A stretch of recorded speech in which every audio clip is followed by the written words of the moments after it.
आप सभी को नमस्कार। तो हम लोग स्टार्ट करते हैं अपने फंक्शनल ग्रुप के नेक्स्ट लेक्चर के साथ। हम लोग ऑर्गेनिक केमिस्ट्री पढ़ रहे हैं और ऑर्गेनिक केमिस्ट्री में हम इसके बेसिक फंडामेंटल वाले पार्ट को लेकर स्टार्ट कर रहे हैं, क्योंकि जब हम एक बार बेसिक फंडामेंटल वाला पार्ट पूरा कवर कर लेंगे तो उसके बाद फिर हमारे पास ऑर्गेनिक केमिस्ट्री की रिएक्शंस को समझना बहुत आसान हो जाएगा। तो अगर मैं बात कर रहा था तो सबसे पहला वाला जो पार्ट था हमारे पास, उस पहले वाले पार्ट में हम लोगों ने यहाँ पर बात कर रखी थी हाइड्रोकार्बन और उसके डेरिवेटिव्स की। तो सबसे पहले हम लोगों ने बात की थी हाइड्रोकार्बन। तो हम लोगों ने बात की थी हाइड्रोकार्बन के बारे में कि जो हाइड्रोजन और कार्बन से मिलकर कंपाउंड्स बने होते हैं उनको कहते हैं हाइड्रोकार्बन। और इसमें मेनली हमने दो कैटेगरी की बात की थी, जहां पर सबसे पहले एक जो बात की थी वो सैचुरेटेड हाइड्रोकार्बन की बात की थी। और सैचुरेटेड हाइड्रोकार्बन में हमारे पास जो एग्जाम्पल था वो एग्जाम्पल था एल्केन।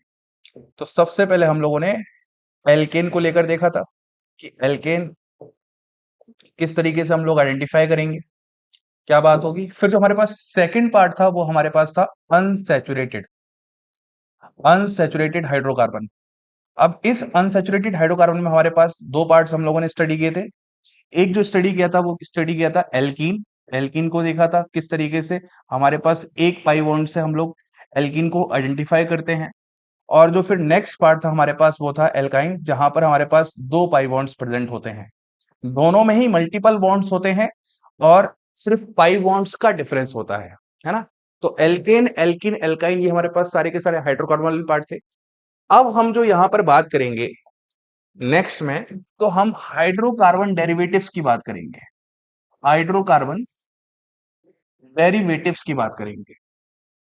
अब सबसे पहले तो हमें यह पता होना चाहिए कि डेरिवेटिव्स माने क्या।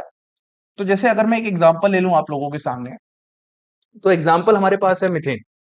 हमने एग्जांपल लिया मिथेन, और मिथेन को हम कुछ अगर देखेंगे तो कुछ इस तरीके से हमारे पास दिखेगा CH4। यहाँ पर 4H बना देंगे इस तरीके से। और इस बार मैं क्या करूं, एक H हटा के दूसरा एटम या ग्रुप ऑफ एटम में इसकी जगह रिप्लेस कर दूं। मैंने यहां पर क्या किया, एक H हटाया और उस H को हटाकर एक एटम या ग्रुप ऑफ एटम को ही लगाया। मान लीजिए, लेट सपोज हमने यहां पर हेलोजन रिप्लेस कर दिया H के साथ। तो जब हमने रिप्लेस किया तो कैसा दिखेगा हमें, यहाँ पर ये तीन H तो हमें नजर आने ही आने हैं, और साथ में हमें यहाँ पर एक X नजर आएगा। तो ये जो हमने यहाँ पर X लगाया है, तो इसको हम कहेंगे हाइड्रोकार्बन और इसको हम कहेंगे हाइड्रोकार्बन डेरिवेटिव। फिर से सुनो, इसको हम कहेंगे हाइड्रोकार्बन और इसको हम कहेंगे हाइड्रोकार्बन डेरिवेटिव। ठीक है। तो ये हमारे पास एक एज अ हाइड्रोकार्बन डेरिवेटिव्स आ जाएगा, हाइड्रोकार्बन डेरिवेटिव्स आ जाएगा। अब इन्हीं की हमें बातें करनी है। जैसे अगर मैं इसके फंक्शनल ग्रुप की बात करता हूं, तो यहां पर जो हमारे पास फंक्शनल ग्रुप है वो है हेलो एल्केन। क्योंकि ये हेलोजन डेरिवेटिव ऑफ एल्केन है, इसलिए इसका नाम पड़ गया हेलो एल्केन। या फिर इसी को हम एल्किल हैलाइड भी बोला करते हैं, एल्किल हैलाइड भी बोला करते हैं।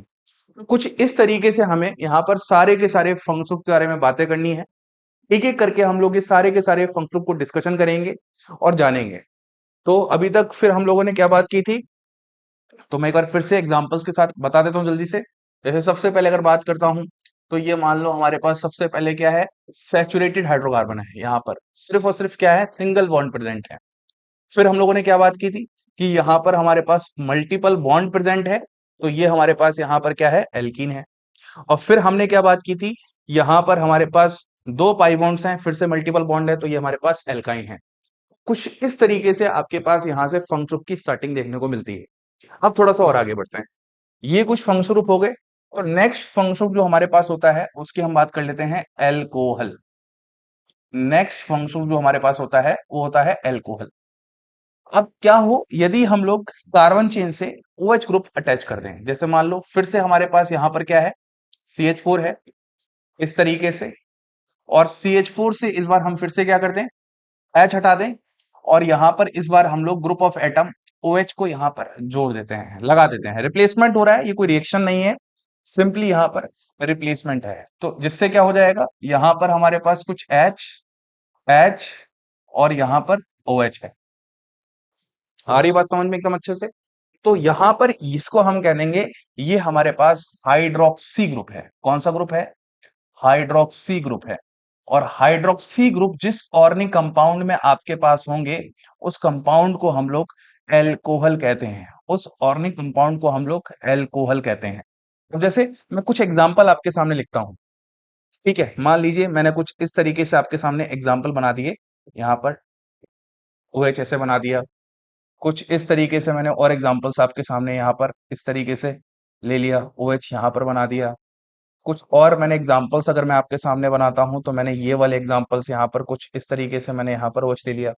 इन सभी एग्जाम्पल में जो आपको एक सिंगल बात और कॉमन बात नजर आ रही होगी, वो कॉमन बात ये नजर आ रही है कि यहाँ पर इन सब में आपके पास OH ग्रुप है। देखो यहाँ पर भी OH ग्रुप है, यहाँ पर भी OH ग्रुप है और यहाँ पर भी OH ग्रुप है। तो ये सारे के सारे एज अ कंसिडर किए जाएंगे एल्कोहल। एल्कोहल में भी ना अलग अलग कैटेगरीज होती हैं। जैसे एल्कोहल की भी अगर मैं क्लासिफिकेशन की थोड़ी सी बात कर लेता हूँ यहाँ पर आपसे, एल्कोहल की क्लासिफिकेशन की बात कर लेता हूँ, तो एल्कोहल को क्लासिफाई हम लोग 3 बेसिस पर कर सकते हैं। तो जैसे सबसे पहला तो हम लोग बोल देंगे मोनोहाइड्रिक एल्कोहल। मोनोहाइड्रिक एल्कोहल सबसे पहला हमारे पास ये हो जाएगा। दूसरा हो जाएगा हमारे पास डाइहाइड्रिक एल्कोहल और तीसरा हम लोग इसको बोल देंगे पॉलीहाइड्रिक एल्कोहल। तो सीधा सा जैसे इनका नाम है वैसे ही हम लोग इसको डिफाइन करेंगे। मोनोहाइड्रिक का मतलब होगा जहां पर सिर्फ हमारे पास एक OH ग्रुप प्रेजेंट होगा। इसका मतलब हम लोग बोलेंगे जहां पर हमारे पास एक OH ग्रुप प्रेजेंट होगा, एक OH ग्रुप प्रेजेंट होगा। मतलब जो भी मैंने आपको एग्जांपल अभी लिखे हैं ये सारे के सारे एग्जांपल क्या है, मोनोहाइड्रिक एल्कोहल के। सभी जगह पर क्या है, सिंगल OH ग्रुप प्रेजेंट है। फिर से सुनिए, सभी जगह पर सिंगल OH ग्रुप प्रेजेंट है। वहीं पर अगर मैं डाइहाइड्रिक एल्कोहल की बात करूंगा इस वाले केस में, तो डाइहाइड्रिक एल्कोहल में हमारे पास कुछ ऐसा हो जाएगा CH2, यहां पर CH2, यहां पर आ जाएगा OH और यहां पर आ जाएगा OH, जहां पर हमारे पास दो OH ग्रुप प्रेजेंट हों। और इसको हम लोग बोलते भी हैं, नाम देते हैं इथाइलिन ग्लाइकोल, है ना? बहुत जगह आपको ये वाला कंपाउंड देखने को भी मिलेगा, as a antifreeze use किया जाता है कार रेडिएटर के लिए। इथाइलिन ग्लाइकोल हो गया। अब लास्ट है पॉलीहाइड्रिक अल्कोहल, जहां पर हमारे पास दो से अधिक हो। अब दो से अधिक 3 हो सकता है, 4 हो सकता है, 5 हो सकता है, कुछ भी आप लोग यहाँ पर बात कर सकते हैं। जैसे मान लो अगर मैं एग्जांपल आपके सामने ले लेता हूँ दो से अधिक में, तो हम लोग कुछ इस तरीके से एग्जांपल ले लेते हैं। यहाँ पर हमारे पास क्या जाएगा, OH, यहाँ पर हमारे पास क्या जाएगा, OH, और यहाँ पर हमारे पास क्या जाएगा, OH। तो ये हमने पूरी की पूरी क्लास की बात कर दी जिसमें हम लोग बात कर रहे थे एल्कोहल के बारे में। ठीक है, चलिए नेक्स्ट मूव करते हैं। नेक्स्ट हमारे पास एल्कोहल के बाद एक और क्लास आती है, बहुत ही इंटरेस्टिंग सी क्लास है, वो है हमारे पास ईथर। अब ईथर में क्या होता है, यहाँ पर ईथर वाली क्लास में हमारे पास यहाँ पर ऑक्सीजन होता है और ऑक्सीजन के दोनों तरफ कार्बन चेन होती है। ऑक्सीजन होता है और ऑक्सीजन के दोनों तरफ क्या होती है, कार्बन चेन होती है। अब कार्बन चेन सेम भी हो सकती है, अलग अलग भी हो सकती है, वो डिपेंड करेगा। अगर सेम होगी तो हम उसको सिमेट्रिकल ईथर कहेंगे, अगर वो अलग अलग होगी तो हम उसको अनसिमेट्रिकल ईथर कहेंगे। तो सुनिएगा, बात समझिएगा। जब मैं एग्जांपल लेता हूं तो मैं ऐसे एग्जांपल लेता हूं। सबसे पहले यहां पर क्या है, CH3, यहां पर क्या है, O, और यहां पर क्या है, CH3। फिर मैं और एग्जांपल लेता हूं, CH3, यहां पर क्या है, CH2, यहां पर क्या है, O, यहां पर क्या है, CH2, और यहां पर क्या है, CH3। फिर मैं और एग्जांपल ले लेता हूं, कुछ इस तरीके से मैं बना देता हूं, यहां पर एक कार्बन, दो कार्बन, तीन कार्बन, चार कार्बन, एक कार्बन, दो कार्बन, तीन कार्बन, चार कार्बन। इसको हम बॉन्ड लाइन रिप्रेजेंटेशन कहते हैं। बेसिक फंडामेंटल कॉन्सेप्ट होता है इसका कि जहां पर भी एंडिंग और ज्वाइनिंग होती है उसको हम कार्बन मानते हैं और फिर हम इसकी वैलेंसी कंप्लीट करते हैं हाइड्रोजन लगाकर। बात समझ में आ गई एकदम अच्छे से? तो ये हमारे पास कुछ एग्जाम्पल है। ऐसे ही अगर मैं कुछ और एग्जाम्पल लेता हूं, मान लीजिए मैंने ले लिया CH3, यहाँ पर CH3, यहाँ पर CH3, और यहाँ पर O, और यहाँ पर CH3। और एग्जांपल लेते हैं CH3, यहाँ पर CH, यहाँ पर CH3, यहाँ पर O, और यहाँ पर CH3।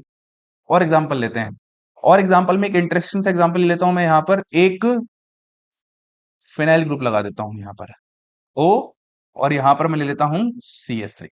तो ये मैंने यहां पर जितने भी एग्जाम्पल लिखे हैं ये सारे के सारे एग्जाम्पल्स किसके हैं, ईथर के हैं। ये सारे एग्जाम्पल किसके हैं, ईथर के हैं। लेकिन इसमें इंटरेस्टिंग बात क्या है कि यदि आपके पास ईथर में दोनों तरफ जो कार्बन चेन है वो सेम हो जाए, जैसे आर जो है एल्किल ग्रुप को दर्शाता है, कार्बन चेन को दर्शाता है, अगर वो दोनों सेम हो जाए या फिर अलग अलग हो जाए। जब वो दोनों सेम हो जाए, बहुत ध्यान सुनिएगा, जब वो दोनों सेम हो जाए तो ये होता है सिमेट्रिकल ईथर। जब दोनों सेम हो जाएं तो ये होता है सिमेट्रिकल ईथर, और जब दोनों अलग हो जाएं तो ये होता है अनसिमेट्रिकल ईथर। तो अगर मैं आपसे इन सवालों में पूछूं, बताइए कौन सा सिमेट्रिकल ईथर है, कौन सा अनसिमेट्रिकल ईथर है, तो क्या कहेंगे हम? जहां पर हमारे पास दोनों तरफ कार्बन चेन सेम है तो वो सिमेट्रिकल है, तो इसको हम कह देंगे सिमेट्रिकल ईथर। ऐसे ही इस वाले केस में जहां पर हमारे पास दोनों तरफ कार्बन चेन क्या है, सेम है, तो इसको भी हम कह देंगे सिमेट्रिकल ईथर। ऐसे ही हम क्या कह देंगे, दोनों तरफ हमारे पास कार्बन चेन है तो इसको क्या कह देंगे, सिमेट्रिकल ईथर। इस वाले केस में आते हैं, इस तरफ कार्बन चेन हमारे पास स्टर्ड ब्यूटाइल ग्रुप है और इस तरफ हमारे पास CH3 है, तो इसको हम कह देंगे अनसिमेट्रिकल ईथर। इस तरफ हमारे पास आइसोप्रोपाइल ग्रुप है, इस तरफ हमारे पास मिथाइल है, इसको भी कह देंगे हम अनसिमेट्रिकल ईथर। इस तरफ हमारे पास फिनाइल ग्रुप है, इस तरफ हमारे पास मिथाइल ग्रुप है, इसको भी हम कह देंगे अनसिमेट्रिकल ईथर। तो ये हमारे पास ऑल अबाउट ईथर के बारे में कॉन्सेप्ट होते हैं, जो कि आपको आगे क्वेश्चंस के माध्यम में मैं करवाऊंगा, दिखाऊंगा, तो बताते हुए सारे सारे क्वेश्चंस हम करते हुए चलेंगे। फिर अगला पार्ट जो हमारे पास है वो है एल्डिहाइड। एल्डिहाइड ये आप लोगों ने क्लास 10th में कार्बन एंडिड कंपाउंड्स और क्लास 11 के दौरान जब आपकी सेकंड बुक है उसमें आपने ये बेसिक केमिस्ट्री में पढ़ा होगा, ऑर्गेनिक केमिस्ट्री के पार्ट में। एल्डिहाइड वाले में क्या होता है कि यदि हम लोग क्या करें, फिर से वही सेम कहानी, कि यदि हम लोग एच हटाएं, एक रिप्लेस करें, मैं यहाँ पर कोई रिएक्शन नहीं करवा रहा हूं, मैं यहाँ पर इस एच को, एक एच को किसी भी एच को कर सकते हैं, इस एक एच को रिप्लेस करवा रहा हूं। क्या करवा रहा हूं? रिप्लेस। तो जब मैं यहां पर एक एच को रिप्लेस करवा दूंगा CHO ग्रुप के साथ, CHO ग्रुप के साथ, तो यहां पर क्या हो जाएगा, एच सी, यहां पर एच, यहां पर एच, और यहां पर C डबल बॉन्ड O, और यहां पर एच। तो हमारे पास कुछ यहां पर इस तरीके की केमिस्ट्री देखने को मिलेगी, जहां पर ये जो ग्रुप होता है, इस ग्रुप को हम एल्डिहाइडिक ग्रुप कह देंगे, ठीक है। एल्डिहाइडिक ग्रुप, एल्डिहाइडिक ग्रुप जब नेमिंग की बात करेंगे तो इसमें इसके प्रीफिक्स और सफिक्स होते हैं, तब बात करेंगे। और इसको हम लोग यहां पर कंपाउंड को कह देंगे एल्डिहाइड। एल्डिहाइड। तो कुछ एग्जांपल्स की अगर बात की जाए तो कुछ एग्जांपल्स हम लोग ले लेते हैं, जैसे मान लो सबसे पहला बहुत ही सिंपलेस्ट एग्जांपल एक ऐसा ले लेता हूं, और इससे भी अगर सिंपल लेना हो तो हम कुछ ऐसे एग्जांपल भी ले सकते हैं, है ना। अल्टीमेटली हमें CHO ग्रुप को देखना होता है, तो CHO ग्रुप हमारे पास दिखाई दे रहा है। और एग्जांपल की बात करते हैं तो हमारे पास यहाँ पर भी CHO हो जाएगा। और एग्जांपल की बात करते हैं तो हमारे पास यहाँ पर भी CHO हो जाएगा। और एग्जाम्पल की बात करते हैं तो हमारे पास हम लोग यहाँ पर भी CHO की बात कर लेंगे। इस तरीके से हमारे पास ये जितने भी ग्रुप्स आपको यहाँ पर दिखाई दे रहे हैं, चाहे फिर आप इस ग्रुप की बात कर लो, चाहे फिर आप इस ग्रुप की बात कर लो, चाहे फिर आप इस ग्रुप की बात कर लो, ये सारे के सारे यहाँ पर क्या है, एल्डिहाइडिक ग्रुप हैं। कौन से ग्रुप हैं? एल्डिहाइडिक। तो ये कंपाउंड जो है वो आपके पास कौन सा है? Aldehyde compound. बात समझ में आ रही है? चलिए थोड़ा सा आगे बढ़ते हैं, तो हम बात करते हैं आगे बढ़ के कीटोन की। तो कीटोन भी अपने आप में एक इंटरेस्टिंग है। तो देखना कीटोन में क्या होता है, जैसे ईथर के ऑक्सीजन के दोनों तरफ कार्बन चेन था, फिर से सुनना, ईथर के ऑक्सीजन के दोनों तरफ कार्बन चेन था, ऐसे ही कीटोन में C डबल बॉन्डों के दोनों तरफ कार्बन चेन है। तो बात कर लेते हैं कि जब मैं कीटोन की बात करूंगा तो यहाँ पर C डबल बॉन्ड O है, तो दोनों तरफ कार्बन चेन का मतलब मैं यहाँ पर R से दर्शा सकता हूं। या तो ऐसा हो सकता है, या फिर दोनों कार्बन चेन आपके पास यहाँ पर डिफरेंट हो सकती हैं।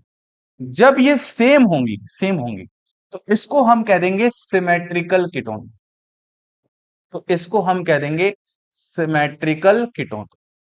और वहीं पर जब ये डिफरेंट होंगी, डिफरेंट, वहीं पर जब ये डिफरेंट होंगी तो इसको हम कह देंगे अनसिमेट्रिकल कीटोन।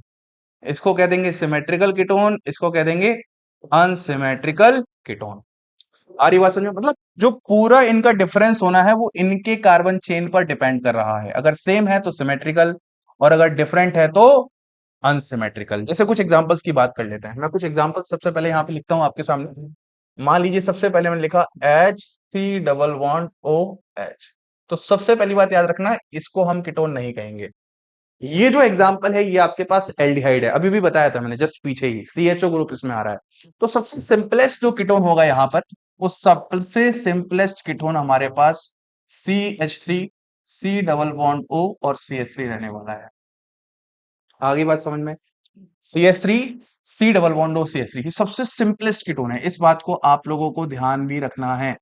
सबसे सिंपलेस्ट कीटोन हमारे पास यही है, और इसका जो नाम होता है, इसका नाम, एक कॉमन नाम अगर मैं बता दूं तो एसीटोन होता है। इसका कॉमन नाम क्या होता है? एसीटोन होता है। फिर कुछ और एग्जांपल की बात करते हैं, जैसे मान लो मैंने कुछ ऐसे एग्जांपल से ले लिया आपके सामने। फिर कुछ और एग्जांपल की बात करते हैं, मान लो मैंने ऐसे एग्जांपल ले लिया आपके सामने। फिर कुछ और एग्जांपल की बात करते हैं, मान लो हमने कुछ इस तरीके का एग्जांपल ले लिया। फिर कुछ और एग्जांपल की बात करते हैं, मान लो हम लोगों ने कुछ इस तरीके का एग्जांपल ले लिया। फिर कुछ एग्जांपल की बात करते हैं तो हमने इस तरीके एग्जांपल ले लिया। ये सारे ही कीटोन हैं, क्योंकि सबके सी डबल बॉन्डों के दोनों तरफ का जो कार्बन चेन है उसको हम यहाँ पर देख रहे होंगे, सारे ही कीटोन हैं। लेकिन इंपॉर्टेंट बात फिर से वही सिमेट्रिकल अनसिमेट्रिकल, तो देखो दोनों तरफ कार्बन चेन सेम है तो क्या हो जाएगा? सिमेट्रिकल। दोनों तरफ कार्बन चेन सेम है तो क्या हो जाएगा? सिमेट्रिकल। दोनों तरफ कार्बन चेन सेम है तो क्या हो जाएगा? सिमेट्रिकल। यहां पर और यहां पर अलग है तो क्या हो जाएगा? अनसिमेट्रिकल। यहां पर दोनों तरफ कार्बन चेन सेम है तो सिमेट्रिकल। यहां पर और यहां पर अलग है तो ये क्या हो जाएगा? अनसिमेट्रिकल। तो इस तरीके से आपके पास यहां पर कीटोन की केमिस्ट्री होती है। ठीक है। अब एक इंटरेस्टिंग सी बात आपको बताता हूं, बहुत इंपॉर्टेंट। एक टर्म आता है, वो टर्म होता है कार्बोनिल कंपाउंड्स। जनरली जब आप लोग ऑर्गेनिक केमिस्ट्री में मेरे साथ रिएक्शंस की बात करेंगे तो वहां पर आपको ये टर्म बहुत ही फ्रिक्वेंटली देखने को मिलेगा, कार्बोनिल कंपाउंड्स। तो याद रखना है हम लोगों को कि जो कार्बोनिल कंपाउंड्स क्लास होती है उसमें दोनों ही फंक्शनल ग्रुप कंसिडर कर लिए जाते हैं, चाहे फिर वो एल्डिहाइड हो, चाहे फिर वो एल्डिहाइड हो या फिर वो आपके सामने कीटोन हो। चाहे फिर वो एल्डिहाइड हो या फिर वो आपके सामने कीटोन हो, सारी क्लास आपके सामने यहाँ पर दोनों फंक्शनल को मिला के तैयार हो जाती है। तो अगर कार्बोनिल कंपाउंड की बात की जाएगा तो वहां पर आप एल्डिहाइड की भी बात कर रहे होंगे और वहां पर आप कीटोन की भी बात कर रहे होंगे। इसीलिए इसके अगर मैं जनरल रिप्रेजेंटेशन की तरफ जाता हूं कि आखिरकार इसका जनरल रिप्रेजेंटेशन हमारे पास क्या है, इसी तरीके से अगर मैं इसके जनरल रिप्रेजेंटेशन की तरफ जाता हूं तो इसका जो जनरल रिप्रेजेंटेशन है हमारे पास, वो कुछ ऐसा देखने को मिलेगा। देखना ध्यान से, R C double bond O, यहाँ पर H, या तो H देखने को मिलेगा या फिर R। तो ये एक जनरल रिप्रेजेंटेशन हो जाएगा हमारे पास। अगर H होगा तो एल्डिहाइड हो जाएगा, अगर R होगा तो कीटोन हो जाएगा। फिर से सुनिएगा, अगर H होगा तो एल्डिहाइड हो जाएगा और अगर R होगा तो कीटोन होगा। उम्मीद है मैं अपनी बात समझा पाया। तो अगर आज की क्लास को मैं थोड़ा सा जल्दी से रिकैप करूं कि हम लोगों ने कौन कौन से फंक्शन की बात की, तो सबसे पहले हमने बात की हेलो एल्केन फंक्शनल ग्रुप की। सबसे पहले हमने बात की हेलो एल्केन फंक्शनल ग्रुप की। फिर हमने बात की एल्कोहल फंक्शनल ग्रुप की। फिर हमने बात की ईथर फंक्शनल ग्रुप की। फिर हमने बात की एल्डिहाइड फंक्शनल ग्रुप की। और फिर लास्ट में हमने बात की कीटोन फंक्शनल ग्रुप की। और इन सबसे भी पहले मैंने आप लोगों को क्या बताया था? इन सबसे भी पहले मैंने आप लोगों को सैचुरेटेड सैचुरेटेड हाइड्रोकार्बन के बारे में बताया था, हाइड्रोकार्बन के बारे में बताया था। और क्या बताया था? अनसैचुरेटेड हाइड्रोकार्बन के बारे में ना। और मैंने आप लोगों को बता दिया था अनसैचुरेटेड हाइड्रोकार्बन के बारे में। तो ये कुल मिला के मैंने आप लोगों से अभी तक पूरा डिस्कशन किया है इस लेक्चर में भी। ठीक है। तो सबसे पहले होता क्या है, ऑर्गेनिक केमिस्ट्री को जब भी सीखना होता ना, तो इन फंक्शन को पकड़ना बहुत अच्छे से आना चाहिए। जैसे मैं इसको बहुत बात को समझाता हूँ एक रिएक्शन के एग्जांपल से। वो एग्जांपल ये है, जैसे मान लो मैंने यहां पर ले दिया R C double bond O और यहाँ पर H, और सामने मैंने यहाँ पर लिख दिया HCN, और सामने कुछ ऐसे करके यहाँ पर आपको देखने को मिल गया RC, यहाँ पर H, यहाँ पर OH और यहाँ पर CN। तो इंपॉर्टेंट बात आपसे ये पूछी जा रही है यहाँ पर कि आखिरकार ये जो रिएक्शन है यहाँ पर, ये ऑर्गेनिक केमिस्ट्री की रिएक्शन है, ये किस फंक्शनल ग्रुप की है। ये बताइए कि यहाँ पर सबस्ट्रेट क्या है। सबस्ट्रेट, सबस्ट्रेट माने होता है रिएक्टेंट की जब हम बात कर रहे होते हैं, जिस फंक्शन की हम स्टडी करना चाह रहे हैं उसी को हम सबस्ट्रेट कहते हैं। तो इसमें सबस्ट्रेट की बात की जा रही है, तो जरा ध्यान दोगे तो हम इसकी बात करना चाह रहे हैं। तो इसमें कौन सा फंक्शनल ग्रुप है, अभी भी मैंने सिखाया था आप लोगों को। तो इसमें हमारे पास एल्डिहाइड है। क्या है? एल्डिहाइड। अब एल्डिहाइड जान जाने से ही आप बहुत सारी बातें जान चुके हो। क्यों? क्योंकि अब आप एल्डिहाइड के बारे में सोचोगे, इसकी रिएक्शंस क्या हैं, इसकी फिजिकल प्रॉपर्टीज क्या थी, इसकी केमिकल रिएक्शंस में कौन कौन सी प्रॉपर्टीज थी। जैसे केमिकल प्रॉपर्टीज में जब हम पढ़ते हैं तो न्यूक्लियोफिलिक एडिशन रिएक्शन पढ़ते हैं, है ना? जैसे ही आपने एल्डिहाइड बोला, कुछ बातें आपके दिमाग में चलना शुरू हो जाएंगी इसी के साथ में। जैसे सबसे पहले चलना शुरू हो जाएगा यही, न्यूक्लियोफिलिक एडिशन रिएक्शन शो करता है। दूसरा, ऑक्सीडेशन रिएक्शन शो करता है। ऑक्सीडेशन रिएक्शन शो करता है। तीसरा, रिडक्शन रिएक्शन शो करता है।